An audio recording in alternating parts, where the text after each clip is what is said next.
ఆషాఢ శుద్ధ ఏకాదశి నాడు మహావిష్ణువు యోగ నిద్రలోకి ప్రవేశించి ఈరోజు యోగ నిద్ర నుంచి లేచి తులసమ్మ వారిని వివాహం చేసుకుంటారు. ఆ విధంగా ఆ పరిణయం, ఆ విధంగా ఉసిరి చెట్టు విష్ణువుకు ప్రతీక కాబట్టి ఈ మాసమంతా కూడా, ఈ మాసానికి అధిదేవుడు వచ్చేసి దామోదరుడు. అందువల్ల ఉసిరి చెట్టు మనకు దేవతా వృక్షాలు అవన్నీ కూడా. మనకి ఉసిరి చెట్టు దేవతా వృక్షం. ఆ దేవతా వృక్షం కింద చేస్తే భగవంతుని యొక్క కళ్యాణ ఫలం కలగవచ్చు, సంతాన ఫలం కలగవచ్చు. విధంగా అన్ని రకాల ఫలాలు భగవంతుడు ఏమైతే కోరుకుంటాడో అవన్నీ కూడా ఆయన ఆనందంగా లేచినటువంటి ఈరోజు ఆనందంగా ఉంటాడు. మనకు భగవంతునికి ఆనందంగా కలిగించడం వల్ల, ఆనందాన్ని కలిగిస్తే మన వరాలను తీరుస్తాడు. కోరుకోవాలా? అదే మనం ఆనందాన్ని కలిగించాలి. ఆనందాన్ని ఎట్లా కలిగిస్తారు? భగవంతునికి ఆనందం అంటే ఏమి? ఆయన గుణాన్ని, ఆయన లీలల్ని గానం చేయడం, అంతే కదా. ఇప్పుడు సపోజ్ నన్ను పొగడాలనుకోండి, నా లీలలు, నా గానం ఏదైనా చెప్తూ ఉంటే నాకు ఒక ఆనందం అవుతుంది అన్నమాట. భగవంతుని యొక్క గానాన్ని, భగవంతుని యొక్క లీలల్ని పొగుడుతూ ఉంటే ఆయనకు ఆనందం అవుతుంది. అంటే ఆయనకే పొగడాలనే అనిపించుకోదు, ఆయనకి అవసరం లేదు, కానీ పొగుడుతూ ఉంటే ఆనందం అవుతుంది అనమాట. ఇప్పుడు మీ కొడుకు ఉన్నాడు అనుకోండి, మీ కొడుకు చాక్లెట్ ఇచ్చినారు, 2 చాక్లెట్లు. ఆ 2 చాక్లెట్లలో ఒక చాక్లెట్ మీకే ఇచ్చినాడు అనుకోండి, తినమ్మా అని చెప్పేసి, మీకు ఎంత ఆనందం అవుతుంది. చాక్లెట్లు నీవే, చాక్లెట్లు తెచ్చిందేమో నువ్వే, కానీ వాడు మీకు ఒకటి ఇచ్చినాడు అనుకోండి, మా వాడు ఎంత ఇదిగా అని చెప్పేసి అనుకుంటారు ఎవరన్నా కూడా. చాక్లెట్లు నీవే అయినప్పటికీ కూడా ఒకటి వచ్చేసి నాన్నకు, ఒకటి వచ్చేసి అమ్మకి ఇద్దాము అని వాడు అనుకున్నాడు అనుకో, వాడికి ఏమవుతుంది? ఆనందం అవుతుందే లేదు ఎవరికన్నా కూడా. అదే భగవంతుడు అంతే.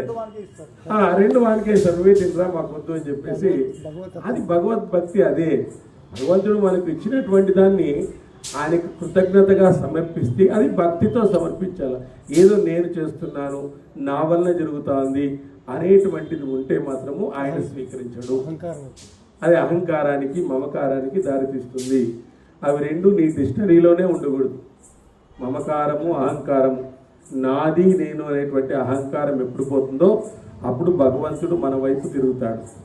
అంతవరకు తిరగడు. నేను చేస్తున్నాను, నేను లేకపోతే జరగదు, ఇట్లాంటివి. నేను లేకపోతే అక్కడేం భజన జరగదు అనేది. నువ్వు లేకపోతే ఎందుకు జరగదు? దండి జరుగుతుంది. నువ్వు ఇంకా బాగా జరగచ్చు కూడా, ఇంకా బాగా జరుగుతుంది కూడా. ఇట్లాంటివన్నీ చెప్పుకోకూడదు మనం. నేను ఉంటేనే జరుగుతుంది. నువ్వు ఎన్ని రోజులు ఉంటావు చెప్పు కావాలంటే? ఇంకొకరు రారా? కాబట్టి మనం ఉంటే, మనం ఉండడం వల్ల అక్కడ మనకు కూడా ఆనందం అవుతుంది అనేటువంటి ఉద్దేశంతో మనం ఉండాలి. కానీ నేను నాది అనేటువంటి అహంకారము మనకు పనికిరాదు. భగవంతుడి అవకాశం అనుకోవాలి అంతే. భగవంతుడు మనకి ఇచ్చినటువంటి అవకాశం, ఈరోజు ఇచ్చినటువంటి అవకాశం. మా మిస్సెస్ వస్తా అంటే పొద్దునంత పోయినారు కదా, ఎప్పుడేం పని అంట. పొద్దునంత 9 గంటలకే పోయినారు, 3 గంటలకు వచ్చినారు, మళ్ళీ ఏం పని అంట అంటా ఉంది. ఏం చేయాలి ఇంకా? ఈరోజు వాళ్ళకు తెలుసు ఈరోజు మహత్యం గురించి. సరే రోజు చెప్పాక వినండి, మామూలు మీరు వినలేదు కానీ ఎందుకు చెప్పినా వినలేదు అంటారు. అట్లా అనమాట. అట్లా ఉంటే అట్లా అక్షింతలు పడతానే ఉంటాయి. మాకు మామూలుగా ఇంట్లో అక్షింతలు పడతానే ఉంటాయి. అందరికీ, ప్రపంచంలో అందరికీ పడుతుంటాయి. ఆ అక్షింతలు లేనటువంటి మామూలుగా ఉంటుంది అన్నమాట. ఇట్లా భగవత్ కార్యాన్ని తప్పించుకొని రావాల్సిందే. ఇది మంచి కార్యము కాబట్టి మంచి పనులు చేయడానికి అవకాశము భగవంతుడు మనకి ఇచ్చినాడు. కాబట్టి ఈ జన్మలో ఆయనకి వేల కృతజ్ఞతలు తెలియజేసుకుంటూ, మరి ప్రతిరోజు మనం భగవంతుని ధ్యానించుకునేటువంటి అవకాశాన్ని ఆ భగవంతుడు మనకు కల్పిస్తున్నాడు అంటే అంతకంటే పెద్ద వరం అంటూ ఏమీ ఉండదు. అట్లాంటి వరాన్ని మనము ఈ జన్మలో మనము గొంతు ఉన్నంత వరకు, కళ్ళు కనిపిస్తున్నంత వరకు, చెవులు వినిపిస్తున్నంత వరకు మనం భగవంతుని యొక్క దీంట్లో గడుపుదాము అనేటువంటిదే తప్ప దాని వెనుక ఏమి ఉద్దేశాలంటూ ఏమి లేవు. నిష్కామ కర్మను చేయడం ద్వారానే భగవంతుడు మనకు ఇది చేస్తాడు. అంటే నిష్కామంగా ఉండాలి. భగవంతుని ఏది కోరుకోకూడదు. పుట్టుక ఇచ్చిందే ఆయన, మరణం ఇచ్చేది ఆయన, జీవితాన్ని ఇచ్చేది కూడా ఆయనే. పుట్టుక ఇచ్చింది ఆయనే కదా, మరణాన్ని ఇచ్చేది కూడా ఆయనే, నీకేమి కావాలో ఇచ్చేది కూడా ఆయనే. ఇంకా మరి ఆయన నువ్వు పెద్దగా కోరుకోవాల్సిన అవసరం లేదు. నేను ఇన్ని పూలు తెచ్చినాను అన్ని పూలు తెచ్చినానంటే నా పూలు నాకేసి ఏం చేస్తావురా నువ్వు అంటాడు ఆయన. నేను సృష్టించినటువంటి పూలు నాకేసి ఏం చేస్తావు నువ్వు? ఏదో నీకు డబ్బులు ఇచ్చి ఏదో కొనుక్కొని వచ్చుకున్నావు కాబట్టి నీకు పూలు కాదప్ప నా దగ్గర పెట్టాల్సింది నీ మనసును పెట్టు అని చెప్తాడు భగవంతుడు. నీ మనసును పెట్టావా లేదా అనేటువంటిదే చెప్తాడు కానీ నీ పూలు పండ్లు ఆయనకి అవసరం లేదు. ఆయన సర్వాంతర్యామి, మొత్తం ఈ చరాచర ప్రకృతికి అంతా ఆధారభూతం. అలాంటి వానికి మనం ఏమి తెచ్చిచ్చినా కూడా ఆయనకి సరిపోవు. ఆయన ఊరికే తీసుకుంటాడు అంతే తప్ప మనకు వృధాభక్తితో పత్రం పుష్పం ఫలం తోయం యోమో భక్త ప్రయచ్చతి అంటాడు. ఏదో పత్రమో పుష్పమో ఫలమో తోయమో ఏదో ఒకటి ఆయనకి భక్తితో సమర్పిస్తే చాలు. ఆ విధంగా భగవంతుడు మనకు ఏం చేస్తాడు అని చెప్పేసి ఇక్కడ ఉగ్రసేనుడు చెప్తున్నాడు. ఆ పితరుల మాటలు విన్నటువంటి జగత్కారుడు మిక్కిలి దుఃఖించినాడు. వాళ్ళంతా కూడా ఎల్లకిలా కొమ్ముకు వేలాడుతున్నారు. పితృదేవతలందరూ కూడా వాళ్ళందరూ కూడా అక్కడ వాళ్ళు చెప్పారు, ఈ విధంగా మాకు సంతానం లేకుండా ఈ విధంగా అతను తిరుగుతున్నాడు, ధ్యానంలో తిరుగుతున్నాడు, తపస్సు చేసి తిరుగుతున్నాడు. మరి ఏమిటి అనేటువంటిది మాకు జగత్కారుని బంధువులం మేమంతా కూడా, నువ్వు కూడా మా బంధువుల్లాగా మా కోసం దుఃఖించావు కుమారా, నువ్వు ఎవరివి పూర్తిగా తెలుసుకోవాలనుకుంటున్నాము. జగత్కారుడు కనపడితే ఈ విషయాలని చెప్పు, ఈ విధంగా మేము ఆవేదన చెందుతున్నాము అని చెప్పేసి ఆ విధంగా జగత్కారుని దగ్గర చెప్తున్నారు. వాళ్ళు జగత్కారుడు అని వాళ్ళకి తెలియదు. ఆ పితరుల మాటలు విన్నటువంటి జగత్కారుడు మిక్కిలిగా దుఃఖించాడు. అతడు దుఃఖంతో గద్గద స్వరంతో పితరులకు చెప్తున్నాడు. జగత్కారుడు చెప్తున్నారు, మీరు నా పితరులే, మీరు నా వాళ్ళేనయ్యా, నా పితామహులే, అందుచేత మీకు సంతోషం కలిగించడానికి నేనేం చేయాలి చెప్పండి అని అడిగినారు. నేను జగత్కారుణ్ణి, నేనే ఆ పాపాత్ముడను, నేనే మీ కుమారుణ్ణి, ఆ పాపాత్ముడైన నన్ను ఇష్టం వచ్చినట్లు శిక్షించండి అని వాళ్ళ ముత్తాతలకు తాతలకు ప్రణమిల్లి చెప్తున్నాడు. అప్పుడు పితరుల కుమారా, మా అదృష్టం కొద్ది నువ్వు వచ్చావయ్యా ఇక్కడికి, ఇప్పటిదాకా నువ్వు ఎందుకు వివాహం చేసుకోలేదు అన్నారు. పితృదేవతలారా, నా మనసులో ఈ భావం ఎందుకు తిరుగుతుందంటే నేను బ్రహ్మచర్యంతో పరలోకం చేరాలని ఎప్పుడూ నా మనసులో అనుకుంటూ ఉంటాను చెప్పాడు. నా భావం ఎక్కడ తిరుగుతుంది అంటే నేను బ్రహ్మచర్యంతో పరలోకం చేరాలని ఎప్పుడూ నా మనసులో అనుకుంటూ ఉంటాను. ఎప్పుడూ పత్ని పరిగ్రహం చేయరాదని అనుకుంటూ ఉంటాను. నేను ఇంకా బ్రహ్మచర్యాన్ని అవలంబిస్తున్నాను కాబట్టి నేను వివాహం చేసుకోవడం అనేటువంటి ధర్మం కాదు. పితరులారా, పక్షుల వలె వేలాడుతున్న మిమ్మల్ని చూసిన తర్వాత నా బుద్ధిని బ్రహ్మచర్యం నుంచి మళ్లిస్తున్నారు. నిస్సందేహంగా మీరు కోరిన ప్రకారము వివాహము చేసుకుంటాను. మీరందరూ అంటున్నారు సంతాన భాగ్యం కలిగి మాకు పరలోక ముక్తి కావాలి, మరి ఈ విధమైనటువంటి నువ్వు సంతానం కలగాలి అని చెప్తున్నారు అంటే ఇక్కడ చూడండి, ఆ యాగాన్ని ఆపడానికి భగవంతుడు చేసినటువంటి లీల ఇది. ఆ యాగాన్ని ఆపడానికి, ఎందుకంటే నాగులలో చాలా గొప్పవాళ్ళు ధర్మశీలులు ఉన్నారు. వాళ్ళని కూడా మరి మంత్రశక్తితో అతను యాగంలోకి ఆహ్వానిస్తున్నాడు. మరి అందరూ పడిపోతారు ఖచ్చితంగా. కర్కోటకుడు అనేటువంటి వాడు ఇంద్రుని సింహాసనాన్ని చుట్టుకుంటాడంట, సింహాసనమే లేసి వస్తుందంట, ఇంద్రుడు తప్పించుకొని వెళ్ళిపోతాడు. అంత సన్నివేశం ఉంది ఇక్కడ. దుంకేశాడు ఇంద్రుడు, సింహాసనమే వస్తుందంట. అంటే మంత్రశక్తికి ఎంత ఇది చూడండి. ఆ మంత్రశక్తి అనేటువంటిది ఎంత బలమైంది అని చెప్పేసి ఆయన కూడా ఇది కదా, సర్పమే కదా. కాబట్టి ఇట్లాంటి నాగులందరూ కూడా పడిపోతే రేపు పొద్దున ఈ భూభారాన్ని వహించేటువంటి వాళ్ళు ఎవరు, మరి ఇవన్నీ చేసేటువంటి వాళ్ళు ఎవరు? మరి ఇట్లాంటి సమయంలో మనం ఖచ్చితంగా ఈ బ్రహ్మచర్యం నుంచి వివాహం వైపు రావాల్సిందే. కొన్ని కార్యక్రమాలు మన ప్రమేయం లేకుండా మన జీవితంలో జరుగుతూ ఉంటాయి. ఒక్కోసారి కొంతమందికి వివాహమైన పిల్లలు పుట్టరు, అది కూడా భగవంతుని యొక్క లీలనే, అదేం వేరే ఏమి కాదు. మనము అట్లా అనుకోకూడదు, మాకు పిల్లలు లేరు కాబట్టి మాకు పిల్లలు ఉండాలి, అట్లాంటిదేమి ఉండదు. అది ఆ జన్మకు మనకు లేదు అంటే లేదు అనుకోవాలంతే. భగవంతుని పితృదోషాలు ఉంటాయి, మా పాత కర్మలు ఉంటాయి, ఇవన్నీ కూడా ఉంటాయి. మనం ప్రతిదానికి మనకు చెడు జరిగితే దాన్ని దేవుని మీద ఆపాదిస్తాం, మంచి జరిగితే మన క్రెడిట్ అనుకుంటాం. అదే ప్రాబ్లం ఉండేది మనకి. పెద్ద ప్రాబ్లం అంటే అదే.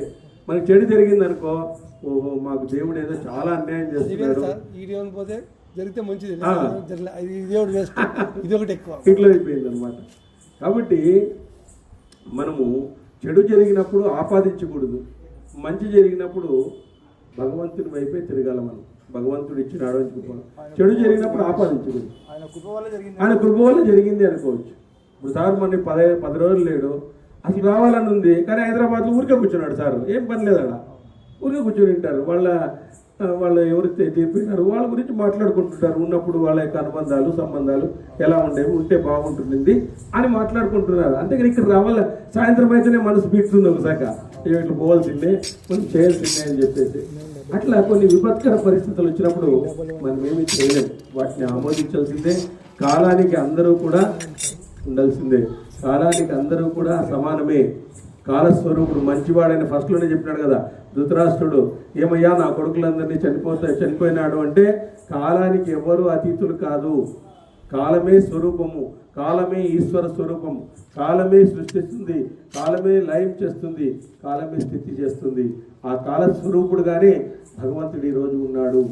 కాబట్టి ఆ విధమైనటువంటి పితరులారా, నేను నిస్సందేహంగా వివాహం చేసుకుంటున్నాను. నా పేరుతో సమానమైన పేరు గల ఎప్పుడైతే దొరికితేనే నేను వివాహం చేసుకుంటాను అని చెప్తున్నాడు. అంటే ఆమెకే పుట్టేటువంటి వాడే అస్తికుడు కాబట్టి ఆమెనే పెళ్లి చేసుకోవాలా అని చెప్పేసి అతను అంటున్నాడు.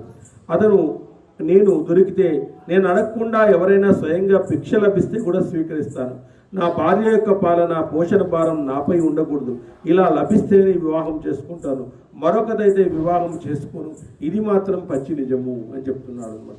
ఆమె గర్భంలో మమ్మల్ని నరకం నుంచి తప్పించే పుత్రుడు జన్మిస్తాడు. నా పితరులు నిత్యము శాశ్వతమైన లోకాల్లో ఉందురుగాక. ఉగ్రసేవుని చెప్తున్నాడు.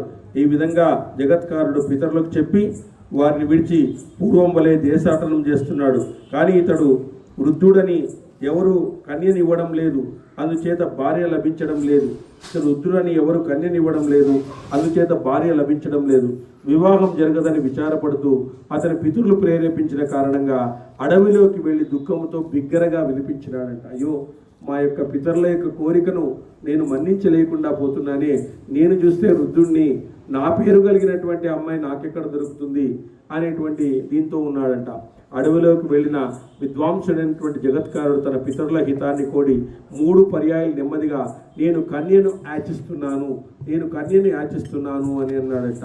మరలా బిగ్గరగా ఇక్కడ ఏ చరాచర ప్రాణులు ఉన్నాయో, దృశ్య అదృశ్య ప్రాణులు ఉన్నాయో అన్నీ నా మాటను వినుగాక. ఎందుకంటే తపస్సంపన్నుడు కాబట్టి అతని ప్రకృతిని ప్రాధేయపడుతున్నాడు అనమాట.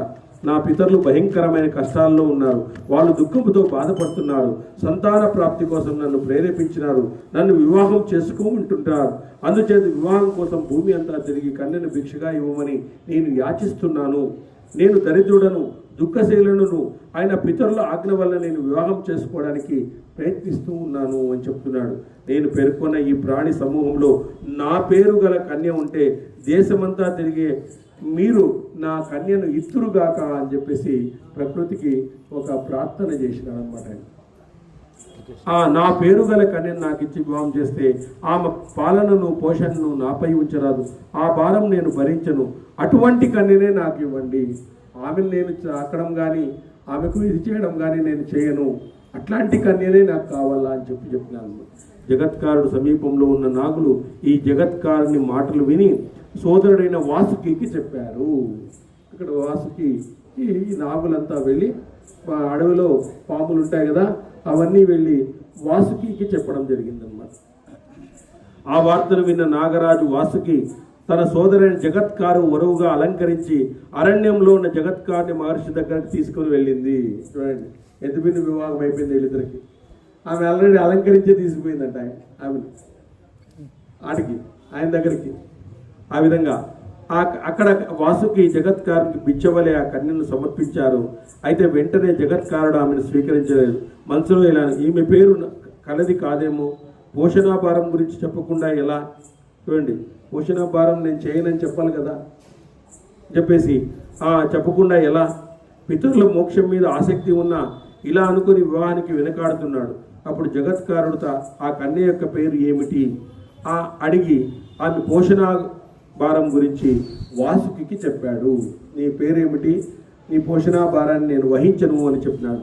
అప్పుడు వాసుకి జగత్కారుని మునీంద్రునితో, బ్రాహ్మణోత్తమ, ఈ కన్య పేరు కూడా నీ పేరు లాంటిదే, జగత్కారువి.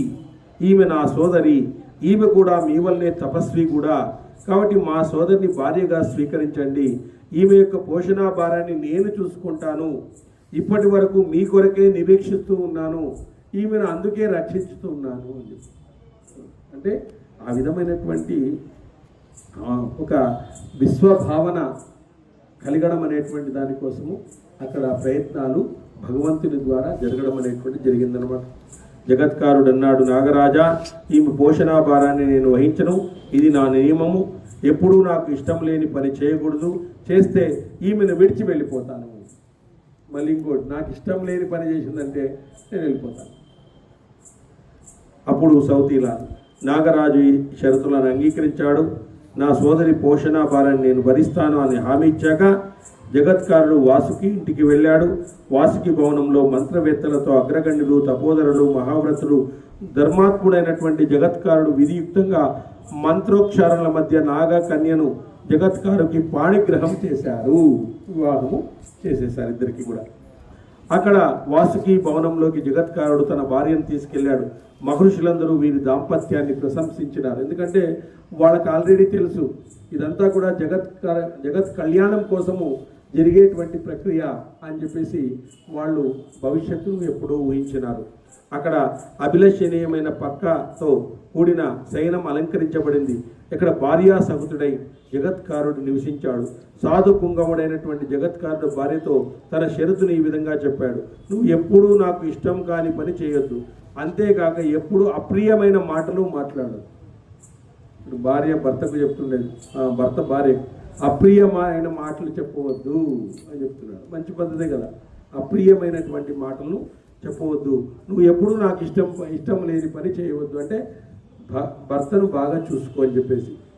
ఆ మాటను కాదని ఎప్పుడైనా అప్రియంగా వాచా కర్మణ ప్రవర్తించినా నీ గృహాన్ని విడిచిపెట్టి వెళ్ళిపోతాను, అంత వెళ్ళిపోతాను నేను. కాబట్టి ఈ విషయాన్ని దృష్టిలో ఉంచుకొని ప్రవర్తించు, ముందే చెప్పేసినాడు అన్ని కూడా. ఈ విధంగా చెప్పిన భర్త మాటలు విని ఆమె ఉద్విగ్నురాలై దుఃఖించి భర్తతో, అలాగే అగుగాక, ఆమె దుఃఖించింది మనసులో, ఏమిటప్పా ఇది, ఏదో చాలా షరతులు ఉన్నాయే, ఎట్లా ఇంతో నేను చేసేది అని చెప్పేసి అలాగే అగుగాక అనేస్తుంది. యశస్వి అయిన నాగకన్య భర్త పరిచిన షరతులకు అనుగుణంగా పతి సేవ చేస్తున్నది. ఆమె కుక్క వలె జాగ్రత్త వహిస్తూ, లేడి వలె భయముతో ఉంటూ, కాకిలాగా ఇంకిత జ్ఞానంతో వెలుగుతూ, ఉపాయంగా భర్తకు ఇష్టంగా వ్యవహరిస్తూ, పతివ్రతగా ఆరాధిస్తూ కాలాన్ని గడుపుతా ఉంది. చూడండి ఇక్కడ, చూడండి, కుక్క వలె జాగ్రత్త వహిస్తుందంట, చూడండి, లేడి వలె భయంతో ఉంటుందంట, కాకిలాగా ఇంకిత జ్ఞానంతో మెలుగుతుందంట, ఉపాయంగా భర్తకు ఇష్టంగా వ్యవహరిస్తూ, పాతివ్రతంగా ఆరాధిస్తూ కాలాన్ని గడుపుతున్నది. ఏమంటే ఏమవుతాడో, ఇష్టం లేని పని ఏదో ఆయన చెప్పలే, ఏం పని చేస్తే ఇష్టపడకుండా వెళ్ళిపోతాడో అని అదొక భయం. ఇష్టం లేని పనులు ఒక లిస్ట్ రాసింటే అవి చేయకుండానే ఉంటున్నాయి. అట్లీ లేదు, నాకు ఇష్టం లేని పని చేసినా వెళ్ళిపోతాను. ఇష్టం లేని పని అదో మరి అది తెలియదు కదా. ఇష్టం లేని పని అది, ఇష్టమైన పని అది, అప్రియమైన మాటలే అవి, ప్రియమైన మాటలే అవి, ఏమీ తెలియదు ఆయన ఇంతవరకు. మన ప్రీ వెడ్డింగ్ షూట్ కూడా లేదు వాళ్ళకి పూర్తిగా. మనలాగా ఇప్పుడు నా మోడర్న్ డేస్లో ఉంది కదా, ముందే భార్యాభర్తలు కలుసుకునేది, ముందే ఫోటోలు తీసుకునేది, దరిద్రమైనటువంటి సాంప్రదాయాలు ఉన్నాయి కదా ఈరోజు. అట్లాంటివి ఏమీ లేవు. ఫోటోషూట్లు లాస్ట్కి ఆ కెమెరా పిచ్చి ఏర్పడి అనేక మంది చనిపోతారు. మెయిన్ మాంగళ్యం కడతారు కదా, వేద మంత్రాలే దాని శక్తి. అంతే, ఆ టైంలో ఆయన పట్టించుకోరు. అసలుకి వాళ్ళిద్దరూ కళ్ళు చూసుకోవాల్సింది ఆ ముహూర్తం అప్పుడేనంట, అంతవరకు చూడకూడదంట. ఆ వేద మంత్రాల ఫలమతవా అదే ఆయనే పురోహితుడు. ఆ వేద మంత్రాల శక్తి, ఆ శక్తిని లాస్ట్కి ఎట్లా తయారైందంటే అదేదో ఆ ఫంక్షన్స్ ఎట్లా తయారైనాయంటే ఎవరు ఆనందం వాళ్ళు. వాడు పోతాడు తినేసి వెళ్ళిపోతుంటాడు, ఒకడు పోతాడు ఇచ్చేసి. అక్కడ ఏం జరుగుతుంది ఏమి అనేటువంటిది కాపురాలు కూడా అట్లే ఉన్నాయి. కాబట్టి మనము అందుకే ఆ వివాహమే సక్రమంగా జరగడం లేదు కాబట్టి వాళ్ళ వివాహ బంధం కూడా నిలబడ్డం. సార్ మొన్న ఒకటి నల్గొండ దగ్గర జరిగింది సార్. ఆ పిల్లవాడు కండిషన్ చెప్పాడు, కట్టుమడగలే నాకు వీడియో షూట్ కాదు, సాంప్రదాయపరంగా ఇవన్నీ కండిషన్ పెట్టి జరిగింది సార్ నల్గొండ ఇక్కడ జరిగింది. కాబట్టి అప్పుడు ఆ సమయానికి జగత్కారుడు ఋతుకాలం వచ్చింది. ఋతుస్నాతాయి ఆమె సముచితంగా జగత్కారుని సేవలో ఉన్నది. పిమ్మట ఆమె గర్భవతి అయింది. ప్రజ్వరిల్లుతున్న అగ్నితో సమానమైన తేజస్వి తపస్సంపన్నుడైన శిశువు ఆమె గర్భంలో ప్రవేశిస్తున్నాడు. శుక్లపక్షంలోని చంద్రుడిలాగా ఆమె గర్భంలోని శిశువు క్రమక్రమంగా పెరుగుతున్నాడు. కొన్ని రోజుల తర్వాత జగత్కారుడు ఏదో అలసటగా ఉండి భార్య ఒడిలో తల ఉంచి నిద్రించాడు. ఆ బ్రాహ్మణోత్తం నిద్రించే సమయంలో సూర్య భగవానుడు అస్త్రాద్రి చేరాడు. అంటే ఆయన నిద్రిస్తున్నాడు, సూర్యుడు అస్తమిస్తున్నాడు. సంధ్యాకాలం వచ్చింది. సంధ్యా సమయంలో సూర్యుడికి అర్ఘ్యం ఇవ్వకుండా నిద్రించడం ధర్మం కాదని భావించి అతికి ధర్మలోపం జరుగుతుందేమో అని భయపడతా ఉందంట. మీనైతే పడుకున్నాడు. అక్కడ సూర్యాస్తమం అవుతా ఉంది. సూర్యాస్తమంలో అర్ఘ్యం ఇవ్వాల, సంధ్యావందనం చేసి. మరి ఇక్కడ లేపితే ఏమవుతాడో ఏమో పరిస్థితి, ఏం జరుగుతుందో ఏమో తెలియదు. ధర్మాత్ముడైనటువంటి నా పతి యొక్క స్వభావం కఠినమైంది. నిద్ర లేపితే నాకు పుణ్యం కలుగుతుందా, నా పతి దృష్టిలో అపరాధం చేసిన దాన్ని అవుతానా అని ఆమె మనసులో ఊగిసలాడుతూ ఉందంట. భర్తను మేలుకొలిపితే తప్పకుండా నాపై కోప్పడతాడు. నిద్ర లేపకపోతే సంధ్యోపాసన సమయం దాటిపోతుంది. అప్పుడు తప్పక ధర్మలోపం జరుగుతుంది. కాబట్టి భర్త ఈ సందిగ్ధ సమయంలో కోపించినా సహిస్తాను, కానీ ధర్మలోపాన్ని జరగనివ్వను, తప్పకుండా మేలుకొలుపుతాను అని నిశ్చయించుకుంది. ఏమైనా కానిలే, ధర్మలోపం అంటూ జరగకూడదు, ఆయన కోపగించుకోనిలే అని చెప్తారు. ఈ విధంగా మనసులో నిశ్చయించుకొని అగ్నితో సమానమైన తేజస్వి తపోధనుడైనటువంటి భర్తను ముదు భాషణములతో మేల్కొలుపుతూ, మహాభాగా నిద్ర నుంచి లేవండి, సూర్య భగవానుడు అస్త్రాద్రిని చేరుతున్నాడు, దేవా నియమపూర్వకంగా ఆచరణ చేసి సంధ్యోపాసన చేయండి, ఇది అగ్నిహోత్రం సిద్ధంగా ఉంది, ఈ సమయం ధర్మ సాధన సమయం, ప్రాణులన్నీ కదిలిపోతున్నాయి, అందువల్ల ఇది రమణీయంగాను భయంకరంగాను ఉన్న సమయము. పశ్చిమ దిక్కున సంధ్యా ప్రకటనం జరుగుతోంది. ఆ దిక్కులో ఆకాశం ఎర్రగా ఉంది. భార్య ఆ విధంగా చెప్పి తర్వాత జగత్కారుడు నిద్ర నుంచి లేచాడు. పెదవులు అరిచేటట్లుగా ఆమె మీద, నాగకన్య నువ్వు నన్ను అవమానించినావు, నాగకన్య నువ్వు అవమానించినావు, అందుచేత నీ దగ్గర ఇక నేను ఉండను, ఎలా వచ్చావో అలాగే వెళ్ళిపోతాను. అంటే చూడండి, ఆ కళ్ళతో చూస్తూనే ఆమె గర్భవతి అయిందంట. కళ్ళతో చూస్తూనే ఆమె గర్భవతి అయిపోయింది. అంటే నా యొక్క ఇది ముగిసింది అని, ఇంకా నేను ఏం చేయాలనుకున్నానో అది నాకు ముగిసింది, ఆ విశ్వ కళ్యాణం చేయడానికి కావలసినటువంటి ఇది అయిపోయింది అని చెప్పేసి ఆ విధంగా ఇక నేను ఉండను, నిద్రిస్తుండగా సూర్యునికి అస్తమించే శక్తి ఉంది అని అనుకున్నాను. ఇట్టి అవమానం ఎవరూ భరించలేరు, నాలాంటి ధర్మశీనునికి వేరే చెప్పాలా? భర్త పలికిన భయంకరమైన మాటలకు జగత్కారు వణికిపోయింది. దుఃఖార్తులై భర్తతో, స్వామి, నేను మీ పట్ల ఎట్టి అపరాధము తలపెట్టలేదు, మీకు ధర్మలోపం జరగకూడదని భావించి మాత్రమే నిద్ర లేపాను అన్నాడు. కోపోద్రేకంతో ఆమెను విడిచిపెట్టదలిచి భార్యతో, నాగకన్య, నేను ఎప్పుడూ అసత్యం పలకలేదు, అందుకని నిశ్చయంగా ఇక్కడి నుంచి నేను విడిచిపెట్టిపోతున్నాను. ఇంతకు పూర్వమే నేను నీకు ఒక షరతు చెప్పాను, ఇక్కడ నేను ఎంతో సుఖపడ్డాను, నేను ఇక్కడి నుంచి వెళ్ళిపోతానని నీ సోదరుడు వాసుకి చెప్పు, నేను వెళ్ళిన తర్వాత నువ్వు దుఃఖించరాదు. నీ వాసుకు ఆల్రెడీ చెప్పినాను, షరతులు చెప్పినాను, నేను వెళ్ళిపోతున్నాను. జగత్కారుడు మాటలు చెప్పిన తర్వాత నిర్దోషి అయిన ఆమె జగత్కారునితో చింతాకుల చిత్తముతో దీనవదనమై కన్నీరు కారుస్తూ అంజలి ఘటించి గద్గద స్వరంతో కొంత ధైర్యంగా తెచ్చుకుని, ధర్మాజ్ఞ, మీరు ధర్మాన్ని విడిచిపెట్టరు, నేను కూడా ప్రతివ్రతనై నా ధర్మాన్ని నివర్తిస్తూ మిమ్మల్ని సేవిస్తూనే ఉంటాను. నిరుపరాధులైనటువంటి నన్ను పరిత్యజించడం ధర్మం కాదు. బ్రాహ్మణోత్తమ, ఈ సదాసనంతో నా సోదరుడు వాసుకి నన్ను మీతో పాణిగ్రహం చేసించాడు. సోదరుడు నాతో సోదరి, మన కుటుంబంలో వారు తల్లి ఇచ్చిన శాపానికి గురి అయినారు. నీ సంతానం వల్ల మేము ఉద్ధరించబడతాము. ఇప్పటి వరకు సంతానం కలగలేదు. నీ వల్ల పుట్టిన సంతానంతో నా జ్ఞాతులకు శాప భయం లేకుండా శుభం కలుగుతుంది. దేవా, నాతో మీకు ఏర్పడిన సంబంధం వ్యర్థం కారాదు. నా బంధుజనానికి మీరు హితము కోరినట్లయితే నా ప్రార్థనను ఆలకించండి అని చెప్తా ఉంది. మహానుభావ, మీరు నన్ను గర్భవతిని చేశారు. ఇప్పటి వరకు నా స్వరూపం వ్యక్తం కాలేదు. ఇటువంటి క్లిష్ట పరిస్థితుల్లో నిరపరాధి అయిన నన్ను విడిచి మీరు వెళ్ళిపోవడం అనేటువంటిది ధర్మం కాదు అని చెప్తా ఉంది ఆమె జగత్కారిణి.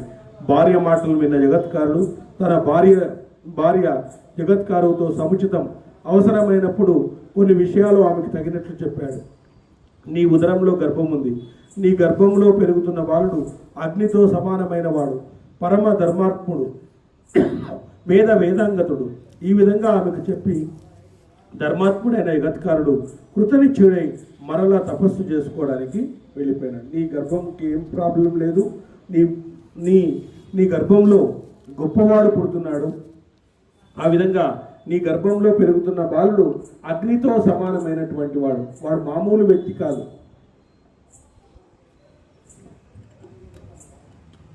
కాబట్టి ఆమెకు చెప్పి ధర్మాత్ముడైన జగత్కారుడు కృతనిశ్చయంతో మరలా తపస్సుకు వెళ్ళిపోయినాడు. మునీంద్ర, భర్త తనను విడిచిపెట్టి వెళ్ళిపోయిన తర్వాత జగత్కారు తన సోదరుడైన వాసుకి దగ్గరకు వెళ్ళి తన భర్తకు తనకు జరిగిన సంభాషణ ఉన్నట్లుగా జగత్కారినిపై వాసుకి చెప్పిందనమాట. వాసుకి ఈ అప్రియమైన విషయాన్ని విని మిక్కిలి దుఃఖించినాడు. దుఃఖితురాలైన తన సోదరితో వాసుకి మరింత దీనంగా ఇట్లా చెప్తున్నాడు. సోదరి, సర్పాలకు మహత్తరమైన ఒక కార్యం జరిగిపోతుంది. ఆ కార్య సాధనకై జగత్ మునీంద్రుతో నీకు వివాహం జరిపించినాను. ఆ సంగతి నీకు కూడా తెలుసు కదా. జగత్కారుడు మునీంద్రుని ద్వారా నీకు జన్మించబోయే కుమారుడు సర్పజాతికి మహోపకారాన్ని చేస్తున్నాడు. ఇట్లాంటిది కాదు. సర్పజాతికి అంటే ఈ భూమండలం అంతా నిలవడానికి మహావిష్ణువుకు వాహనమై ఈ భూమండలాన్ని అంతా మోస్తున్నటువంటి అనేక మంది సర్పాలు మరి ఈ ఆస్తికుని వలన రక్షించబడతాయమ్మా. అది ఊరికే కాదు, విశ్వ కళ్యాణం కోసం జరుగుతోంది. ఇది జగత్ కళ్యాణం కోసము ఆ విధంగా జరుగుతోంది, కానీ ఇట్లాంటిది కాదు అని చెప్పి ఆ విధంగా శక్తి సంపన్నుడైన నీ కుమారుడు జయమే జయుడు చేసేటువంటి సర్ప యాగాన్నే నివారిస్తాడు. ఆ మాట దేవతల యొక్క బ్రహ్మదేవుడే చెప్పాడు. ఇది బ్రహ్మ సంకల్పంతో జరుగుతోంది. అది కూడా అంతే. చూడండి, అన్నీ కూడా ఆ సంకల్పాలతో జరుగుతున్నాయి. జీవులకు ఎప్పుడు ఏమి రావాలా, ఎప్పుడు ఏ విధంగా జరగాల, ఏ విధంగా జరుగుతుంది, ఎవ్రీథింగ్ బ్రహ్మ సంకల్పం. భగవంతుని యొక్క సంకల్పంతోనే మనలో జరుగుతాయి. మనము ప్రయత్నం చేయడం మాత్రమే. ఆ ప్రయత్నం ఫలిస్తుందా లేదా అనేటువంటిది మన యొక్క సంకల్పంలో ఉంటేనే జరుగుతుంది. కొంతమంది ఎంత కష్టపడినా కూడా ఏమీ రాదు. చూడండి, కారణం ఏమంటే మన సంకల్పంలో అది లేదు. మనం ప్రయత్నించే వాళ్ళమే తప్ప మనం శాసకులు మాత్రం కాదు. ఎందుకంటే మన జీవితంలో మొత్తం పంచభూతాలతో నిండి ఉంది. ఈ పంచభూతాలతో నిండి ఉన్నటువంటి ఇది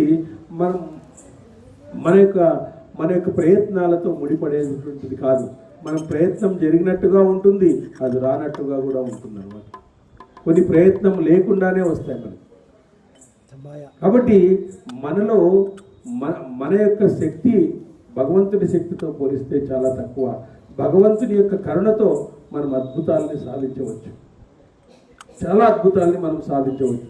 భగవంతుని యొక్క యోగ్యత, భగవంతుని యొక్క దృష్టి మన మీద ఉన్నప్పుడు మాత్రమే, భగవంతుడు చెప్పినట్లు నడుచుకున్నప్పుడు మాత్రమే మన ప్రయత్నాలు ఫలిస్తాయి.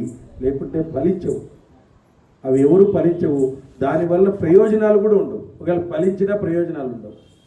భగవంతుని యొక్క దృష్టిలో భగవంతుడు ఏ విధంగా మనం ఆదేశించినాడో ఆ విధంగా ఉన్నప్పుడు భగవంతుని తోడు వలన ఒక చిన్న కార్యానికే పెద్ద ఫలితాలు వస్తాయి. చూడండి, ఒక కొడుకు 2 సార్లు అజామిలుడు నారాయణ నారాయణ అని 2 సార్లు పిలిస్తేనే విష్ణుదూతలు వచ్చేసారు.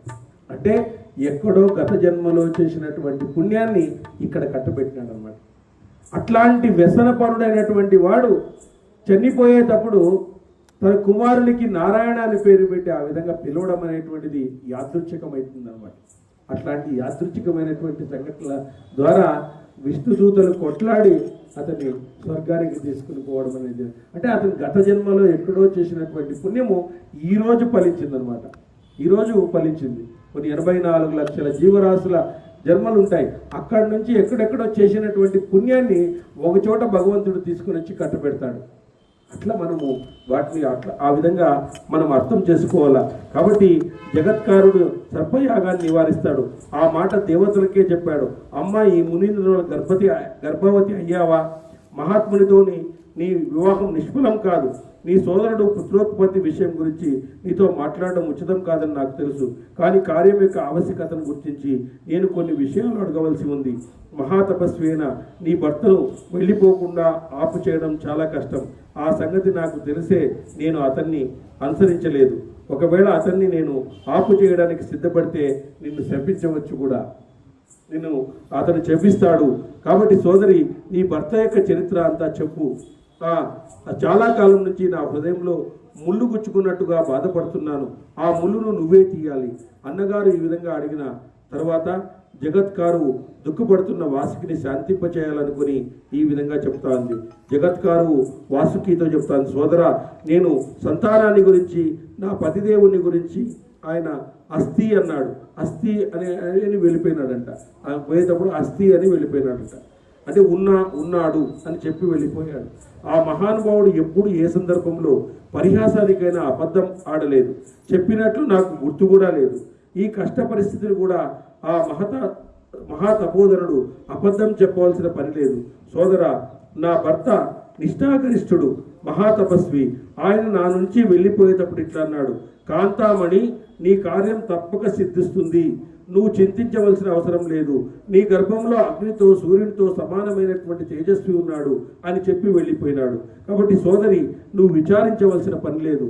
మునీంద్ర ఆ మాటలు విన్న వాసుకి చాలా సంతోషమై ఆమెతో అట్లేగుగాక జగత్కారుడు కూడా అన్నగారికి తన మాట మీద నమ్మకం కలిగించిందని సంతోషించింది. పన్నగ శ్రేష్ఠుడైన వాసుకి తన సోదరికి స్వాంతన వాక్యాలతో గౌరవపూర్వకంగా ఆ మొదలైన ఇస్తూ మర్యాదలు చేస్తున్నది. బ్రాహ్మణోత్తమ శుక్లపక్షంలోని చంద్రుని వలె ఆమె గర్భంలో మహాతేజస్వి కాంతివంతుడు అయినటువంటి కుమారుడు దినదిన అభివృద్ధి చెందుతున్నాడు. అనంతరం సమయం రాగానే వాసుకి సోదరి కుమారుని కందది. అతడు దేవ కుమారుని వలె ఉన్నాడు. అతని తల్లి పక్షాన తండ్రి పక్షాన ఉన్న భయాన్ని తొలగించిన వాడైతాడు.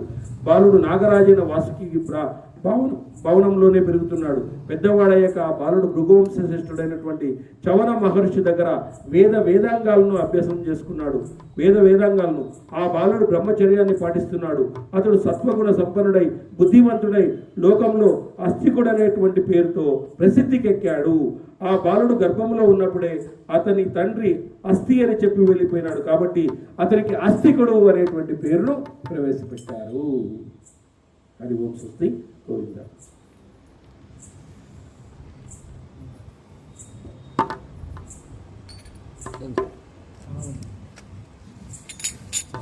మంగళ రామ సీతారామ